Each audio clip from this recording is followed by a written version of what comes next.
ලෝක වෙළඳපොළෙහි පසුගිය දින කිහිපයට සාපේක්ෂව අද දිනේ බොරතෙල් බැරලයක මිල අඛණ්ඩ ලෙස ඉහළ ගොස් තිබේ.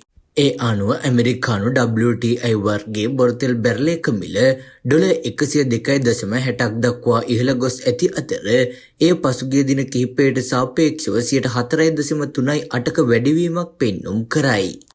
එමෙන්ම බ්‍රෙන්ට් වර්ගයේ බොරතෙල් බැරලයක මිල ඇමරිකානු ඩොලර් 107.35ක් ලෙස වාර්තා වී ඇති අතර එය පසුගිය දින කිහිපයට සාපේක්ෂව 4.38කින් වැඩි වී තිබේ. මීට අමතරව මර්බන් වර්ගයේ බොරතෙල් බැරලයක මිලද ඩොලර් 104.70ක් දක්වා ඉහළ ගොස් ඇති අතර එය පසුගිය දින කිහිපයට සාපේක්ෂව 3.25කින් වැඩි වී තිබේ.